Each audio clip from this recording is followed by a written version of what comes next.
PM Friend. Hoje a gente vai ter um vídeo diferente. Hoje a gente vai conversar sobre 5 segredinhos simples, mas que fazem toda a diferença na sua modelagem de processos. E eu vou te mostrar isso diretamente aqui, ó, no meu computador usando o Visage. Vamos ver?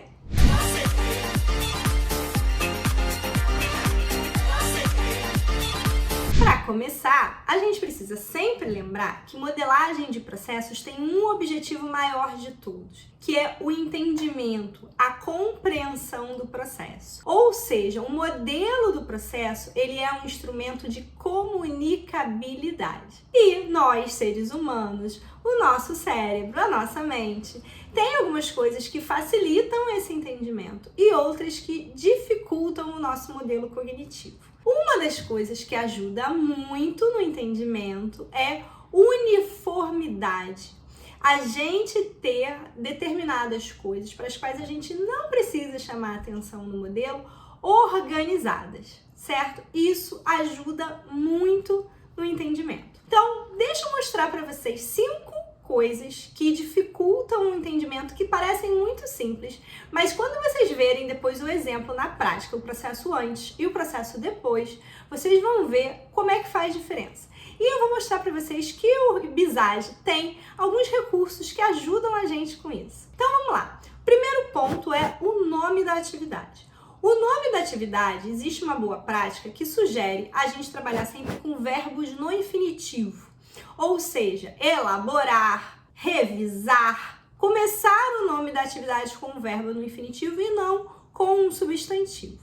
Isso denota uma ação, significa que a gente quer que a atividade expresse uma ação e facilita muito esse entendimento e ajuda a diferenciar as atividades dos eventos, certo? Além disso, o nome da atividade, o ideal é que ele não seja muito grande, no máximo 6, 7, 8 palavrinhas. E também ele não pode ser muito curtinho, ele não pode ser simplesmente elaborar, revisar. Elaborar o quê? Revisar o quê? Então a gente sempre precisa combinar esse verbo com um substantivo, né? Então eu quero elaborar uma dissertação de texto, por exemplo, tá? Então ter um nome completo. Na maior parte das vezes, 4, 5 palavras já resolve o nosso problema. Então, esse é o primeiro cuidado de uniformidade que a gente tem. Se a gente ficar variando, se no mesmo diagrama, no mesmo fluxo de processo, eu tenho atividades com verbo no infinitivo e outras com substantivo, aquilo começa a chamar a atenção do meu leitor e ele começa a buscar essa padronização e não encontra, e a atenção dele desvia para isso, ao invés de se concentrar no que eu quero que de fato ele analise, que é o conteúdo desse processo. O segundo item aí, para a gente prestar atenção, é o tamanho dos objetos, os tamanhos das caixinhas das atividades, ou o tamanho dos eventos, ou o tamanho dos artefatos. Existe um tamanho padrão sugerido. E a orientação é: não mexam nesses tamanhos, não aumentem as caixinhas, não aumentem os tamanhos das atividades para fazer caber atividades com nomes maiores. Por que não, Andréia? Porque quando você mexe nesses tamanhos, automaticamente você gera uma não uniformidade no seu diagrama. Vai ter uma caixinha menor, uma caixinha maior, uma caixinha no padrão, um objeto com um evento, uma bolota grandona, um evento pequenininho. Isso chama a atenção, mesmo sem as pessoas quererem. Os seus leitores vão ser atraídos para essa falta de uniformidade. E não é nisso que a gente quer que eles prestem atenção. Pelo contrário, o fluxo, a gente está usando num fluxo de processo normalmente uma linguagem, uma notação padrão, justamente para que a gente tenha um padrão de representação. Então não é para a gente ficar bagunçando o padrão de notação. A terceira dica e o terceiro segredinho é também a gente não bagunçar as posições dos textos dos objetos. Então tem gente que pega o nome do evento, coloca lá para cima, pega o nome do documento, arrasta para o lado. Não fazer isso. Por que não? Porque, de novo, aquilo ali bagunça o diagrama, fica muito texto em lugares onde a gente não espera encontrar. E o nosso olhar, ele acaba sendo atraído para aquilo ali, ao invés de estar focando ali na leitura, no entendimento desse fluxo, como a gente gostaria. O quarto segredinho é tomar cuidado, conferir se você colocou os tipos dos objetos. Então, às vezes, quando a gente está fazendo um fluxo, a gente começa colocando os tipos das atividades e daqui a pouco a gente esquece em uma, esquece na outra. Então, vão ter algumas atividades com tipo, outras atividades sem tipo. E aí, daqui a pouco, quando a gente está lendo aquele diagrama, a gente já está sendo atraído ali para as caixinhas vazias, sem os desenhos dos íconezinhos dos tipos das atividades. Se você ainda tem dúvidas sobre os tipos das atividades, dá uma olhada num vídeo anterior que a gente teve aqui no canal, onde a gente já falou bastante sobre isso. E o quinto e último segredinho são as setas. Gente, não tem nada mais enlouquecedor do que seta se cruzando bagunçada no fluxo. Seta torta no fluxo, automaticamente a pessoa vai procurar para onde aquelas setas estão indo, né? Então, a gente tem uma uniformidade. Algumas empresas, inclusive, criam as suas diretrizes de modelagem de processos, como a gente também já conversou aqui antes. E nessas diretrizes você pode dizer, por exemplo, que uma atividade deve ter as setas entrando por cima ou pela esquerda e as setas saindo por baixo ou pela direita. Você pode criar esse tipo de uniformidade, isso ajuda muito na leitura, no entendimento do seu diagrama. Isso faz uma diferença que vocês não podem nem imaginar. Mas, para que vocês não precisem imaginar, eu agora vou mostrar para vocês na prática, num diagrama, num fluxo, num exemplo aqui no Visage, como é que é o antes e como é que a gente vai corrigindo esses itens que eu falei, esses 5 segredinhos, e como é que vai ficar esse diagrama depois. Combinado? Vamos dar uma olhada? Bom, então esse é o nosso fluxo elaborar dissertação, com 2 atores, o orientando e o orientador. Quando a gente olha para esse fluxo, a nossa primeira impressão é o quê? Uma certa bagunça, dá um certo, uma preguiça de olhar para ele, dá aquela sensação, nossa, que difícil, que complicado, porque tem muita seta se cruzando, tá tudo não uniforme, como a gente estava conversando antes. Então vamos ver como é que a gente consegue resolver em poucos minutos, rapidinho, aqueles problemas que estão ligados aos 5 segredinhos que a gente viu. Então, o primeiro aspecto que a gente tinha conversado é sobre a questão da padronização dos nomes das atividades, a questão do verbo no infinitivo e do tamanho dos nomes das atividades. Então, essa atividade aqui, revisão do texto da dissertação, eu edito o nome dela e coloco, ao invés de revisão, revisar texto da dissertação. Isso já me traz ela para o verbo como infinitivo. E essa daqui de cima que tá pequenininha, mal dá pra gente ler, ao invés de submete texto para revisão, vai ser submeter texto para revisão. Além disso, tem uma atividade aqui embaixo que ela tá com o nome muito extenso. Revisar texto da dissertação com toda atenção e carinho tá tão grande que não tá cabendo, né? E talvez esse detalhe do com toda atenção e carinho não seja importante no nome dessa atividade. Então, eu tiro esse trecho e deixo o nome mais objetivo e mais legível no meu fluxo, certo? A segunda questão que a gente tem que rever aqui nesse fluxo são os tamanhos dos objetos. Então, eu vou mostrar para vocês um truquezinho do Visage. A gente pode clicar com o botão direito em um objeto que está com tamanho desformatado porque eu tinha mexido, eu esbarrei sem querer, ou alguém tinha trabalhado antes de mim e eu quero acertar essa questão do padrão dos tamanhos. E venho aqui nessa opção, ó, redefinir tamanho. O Visage até me explica que vai colocar o tamanho padrão daquele objeto. Então, eu redefino o tamanho e olha como o tamanho dessa atividade voltou para o normal. O mesmo eu posso fazer com essa daqui de cima, que está muito pequenininha, botão direito do mouse, redefinir tamanho no Visage.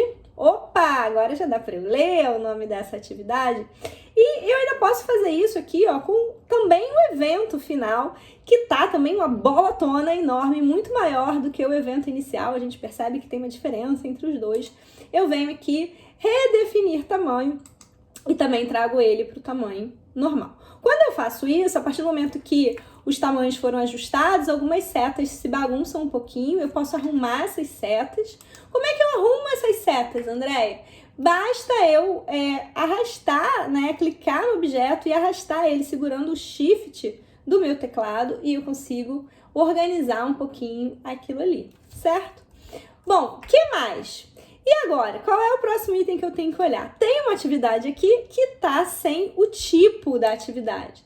Então também é simples, eu venho com o botão direito aqui do meu mouse e escolho o tipo da tarefa. Vamos supor que essa aqui seja uma tarefa do tipo usuário. Eu seleciono aqui no menu de opções e pronto, agora todas as minhas atividades estão com os tipos. Mas esse diagrama ainda incomoda em algumas coisas. O que está incomodando? Primeiro, o posicionamento de alguns textos, né? Então, a gente vê o nome, por exemplo, desse objeto de dados aqui da dissertação, ele tá para a esquerda, eu tenho um nome de evento que tá para cima, eu tenho um outro texto aqui que está muito distante do shore, né? Então, também um segredinho do Visage para vocês é que o Visage tem uma opção aqui, ó, redefinir posição do texto, onde ele traz o texto daquele objeto para a sua posição padrão, que normalmente é abaixo do objeto. Então, quando eu clico, ó, ele já reposicionou o nome dissertação, e se eu clicar aqui no evento inicial e clicar na opção redefinir posição do texto, ele também reposiciona isso para mim. E o que mais que eu posso fazer agora é arrumar as setinhas, né? Então a gente vê que tem cruzamento de linhas aqui embaixo, as linhas se cruzando, que gera uma certa confusão e que talvez não seja necessário. Muitas vezes a gente consegue resolver alguns cruzamentos de linhas simplesmente arrastando os objetos, reposicionando eles no modelo, né? E tirando aquele corta-corta de linhas por ali. Então, é uma opção que normalmente funciona muito bem, certo? E além disso, o que mais que eu posso fazer? Eu posso ter um padrão de definir onde eu quero que as minhas setas entrem e saiam. Então, algumas empresas estabelecem que as setinhas das atividades, elas só podem sair por baixo e pela direita, e elas só podem entrar por cima ou pela esquerda. O que significa isso, André? Significa, por exemplo, né, que essa setinha aqui, ó, revisar texto da dissertação, ela não vai sair por cima, né? Ela pode sair, por exemplo, pela direita. E eu chego esse meu objeto um pouquinho para cá, e aí, claro, eu vou reposicionar os outros e automaticamente aquilo vai ficando ali mais arrumadinho, certo? A outra questão que eu tenho aqui, esse texto aqui, ó, que tinha a ver lá com o meu gateway, com o meu shore, eu trago ele mais próximo da tomada de decisão, ao invés dele ficar ali perdido, tá? Também, gente, nada de seta entrando no cantinho. As setas normalmente vão se ajustar para entrarem e saírem pelo meio da atividade, certo? Olha como esse nosso diagrama já está ficando com uma outra carinha, com um outro layout. Bom, o que ainda incomoda um pouquinho aqui são essas setinhas do objeto de dados. Então, seguindo aquela lógica, eu posso fazer essa setinha de saída por baixo da minha atividade, certo? E a setinha de entrada aqui, ela pode vir para a esquerda. E aí, ó, vai ficar tudo mais arrumadinho, bem mais clean aqui no nosso diagrama. Repara, se não tem outro visual esse fluxo, eu ainda posso arrumar um pouquinho aqui, diminuir o excesso de espaço em branco, aproveitar melhor o espaço.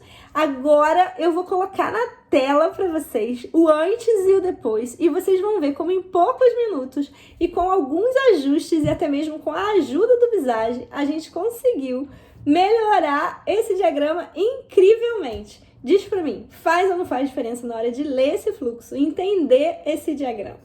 Então, BPM Friends, o que vocês me dizem? Gostaram desse estilo de vídeo?